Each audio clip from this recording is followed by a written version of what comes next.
ប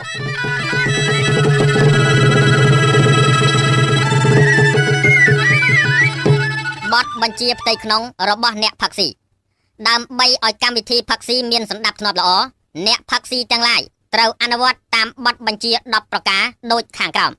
ប្រការ1ដើម្បីធ្វើឲ្យសមាភិបអ្នកផឹកស៊ីទាំងឡាយរាប់ទាំងបណ្ដាមិត្តភ័ក្តិស្និទ្ធស្នាលនិងមិត្តភ័ក្តិមិនស្និទ្ធស្នាលឬទើបតែស្គាល់ចាំបាច់ត្រូវអនុវត្តតាមគោលការណ៍ចេញលុយស្មើគ្នា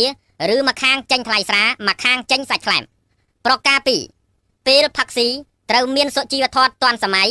មិនត្រូវកាន់ច្រឡំនៅដៃកេះស្បែកជើងឬទូរស័ព្ទឡាប្រការ3ក្នុងតុផឹកស៊ីមិនត្រូវរអ៊ូរទាំឬធ្ងោថាឃ្លានឈឺក្បាលចុកខ្នងចង្កេះនិយាយច្រើនចាក់ស្រាមិនពេញកែវផឹកឆ្លងពុំមានការអនុញ្ញាតហាមជុលកែវហើយដាក់ចុះដោយមិនបានផឹកហាមកាន់កែវយូរឬថែមទឹកកកញឹកញាប់ត្រូវផឹកទៅតាមកំណត់អ្នកដែលលើកមុនប្រការ4ពេលផឹកស៊ីត្រូវរក្សាអនាម័យរួមមិនត្រូវខាកស្ដោះឬក្អួតនៅតុផឹកស៊ីពេលត្រឡប់មកផ្ទះហាមក្អួតតាមផ្លូវពេលទៅបន្ទប់ទឹកបត់ជើងត្រូវប្រយ័ត្នមិនត្រូវឲ្យទៅទឹកខោហើយត្រូវពិនិត្យជើងខោអាចភ្នែកលាងដៃមុននឹងចូលតុវិញប្រការ5មិនត្រូវនាំប្រពន្ធកូនតាមនាំឲ្យខូចបរិយាកាសនៅតុផឹកស៊ីតែអនុញ្ញាតអាចឲ្យនាំមកជាមួយដូចជាប្អូនថ្លៃស្រីប្អូនធွာស្រីស្រីមិនទាន់មានប្តីស្រីលែងប្តីហាមដាច់ខាតប្រពន្ធគេប្រការ6មិនត្រូវជជែកគ្នាខ្លាំងៗណែនាំឬឆ្លោះគ្នានៅតុផឹកស៊ីដែលបណ្ដាលឲ្យបាត់បង់នៅសាមគ្គីភាពត្រូវបង្កលក្ខណៈសប្បាយហើយត្រូវនិយាយរឿងកំប្លែងរឿងប្លែក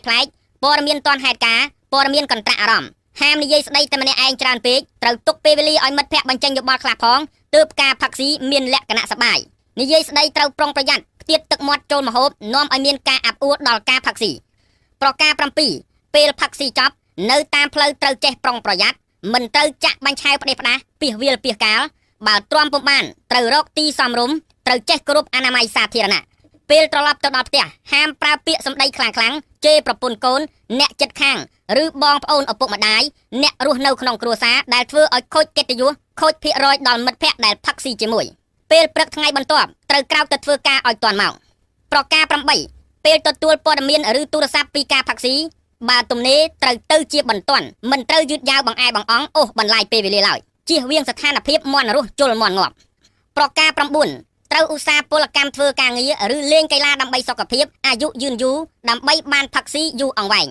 ប្រការ10ពេលគិតលុយផឹកស៊ីមិនត្រូវទៅបាត់ជើងនិយាយទូរស័ព្ទឆ្លងទៅតុផ្សេងមានធុរៈសុំទៅមុនធ្វើពុតជាស្រវឹងវង្វេងវង្វាន់ភ្លេចភ្លាំងដើម្បីកិច្ចរួចពីការចាញ់លុយនិងជំពាក់គេអវសានជនណាម្នាក់ដែលល្មើសប្រការណាមួយខាងលើបើរូបភាពស្រាលត្រូវពិន័យចាប់ពី1កែវដល់3កែវឬ2កែវអត់ដាក់តកបើធ្ងន់ធ្ងរជាងនេះត្រូវពិន័យជាប្រាក់ 5,000 រៀលដល់ 10,000 រៀលហើយថវិកានេះត្រូវបញ្ចូលទៅក្នុងគណនីសម្រាប់រៀបចំការផឹកស៊ីលើក្រោយករណីមិនរៀងចាលត្រូវផ្អាកមិនឲ្យផឹកចំនួន2ទៅ3លើកបទបញ្ជានេះមានសុពលភាពចាប់ពីថ្ងៃនេះតទៅភ្នំពេញថ្ងៃទីលើកខែជុលឆ្នាំផឹកហត្ថលេខានឹងត្រាឯកឧត្តមចែវគុលចម្លងជូនខុទ្ទកាល័យអ្នកផឹកស៊ីការិយាល័យសម្ដាប់ធ្នាប់អ្នកផឹកស៊ីសាធារណៈទីស្នាក់ការកណ្ដាលអ្នកផឹកស៊ីគ្រប់ទីកន្លែងភរិយាសង្សារឬមិត្តស្រីអ្នកផឹកស៊ីគ្រប់រូបបិទផ្សាយជាសាធារណៈឯកសារកាលប្រវត្តិ